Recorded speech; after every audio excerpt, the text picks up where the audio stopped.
Welcome back to FinOps 101.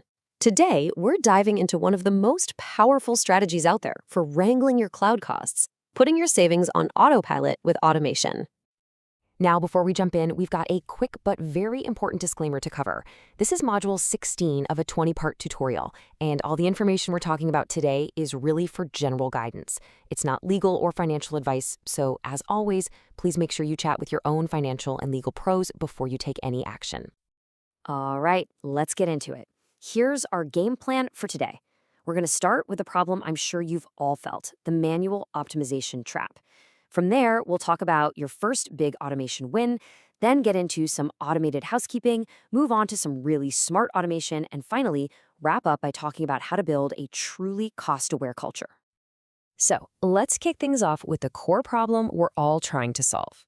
You know that feeling, right? Like you're playing a game of whack-a-mole with your cloud costs?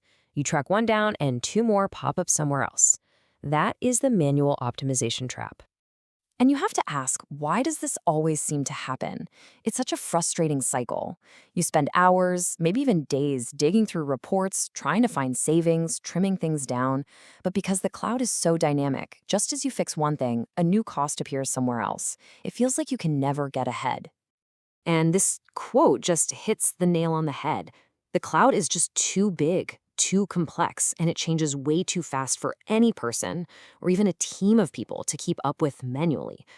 For a lot of the smaller stuff, the time you spend finding the savings is actually more expensive than the savings themselves.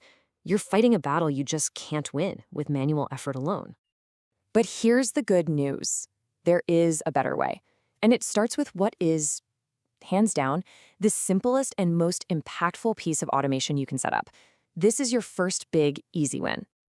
Just think about it for a second. How many development, test, or staging environments do you have running right now?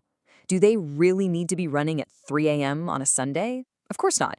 Your team is only using them during business hours, but you're paying for them 24/7. By just setting up a simple automated schedule to turn these non-production machines off at night and on weekends, you can slash their costs by a whopping 75%. That's not a typo. 75%. It's a huge, immediate saving, and it has absolutely zero impact on your team's productivity. And the math here is just so clear. You go from paying for every single one of the 168 hours in a week, down to just the 40 or so that your team is actually working. I mean, it is the definition of low-hanging fruit. Okay, so once you've got that scheduling win under your belt, what's next? Well, now it's time to tackle all that digital clutter that just naturally builds up over time. And this is where automated housekeeping is your best friend. This is all about setting up policies that work like an automatic cleanup crew for your cloud. It goes after two huge areas of waste. First, you've got those zombie resources. Old test servers or proof of concepts that someone forgot about, but that are still racking up a bill. And second, you've got data that's getting old and isn't accessed much, but it's still sitting in expensive, high-speed storage. And the process here is just so smart. Instead of you having to hunt for the waste, the system finds it for you.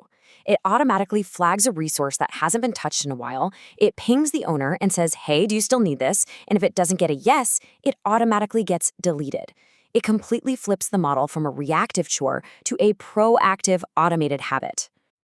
So scheduling and cleanup are seriously powerful, but we can get even smarter. Let's talk about using automation that doesn't just follow rules, but actually analyzes your environment and optimizes it continuously. This brings us to auto right-sizing. This is a huge deal because it tackles one of the biggest hidden costs in the cloud, over-provisioning. You know how it goes. We guess what size server we need, then we add a little extra just to be safe, and we end up paying for a ton of horsepower we never even use. This visual explains it perfectly. You've got that high bar of what you provisioned, what you're paying for. Then you have the low bar of what you actually used. And that giant gap between them, that's just wasted money. Auto right-sizing's entire job is to constantly shrink that gap, making sure you're paying for what you need and nothing more. And then there's this, automated anomaly detection. Think of this as a super intelligent alarm system for your cloud bill. It learns your normal day-to-day spending patterns, and the second something weird happens, like a developer accidentally spins up 500 servers, it alerts you immediately. This is what stops a small, oops from turning into a shocking five-figure surprise at the end of the month. All right, let's get to our final section. Because the ultimate goal here isn't just to use automation to fix problems. It's to prevent them from happening in the first place. This is all about using automation to build cost awareness right into the DNA of your team. We do this with an approach called shift left. The idea is simple. Instead of cleaning up messes after they're made, you use tools, what we call infrastructure as code, to build your cost-saving rules right into your deployment templates from the very beginning. So what does that actually look like?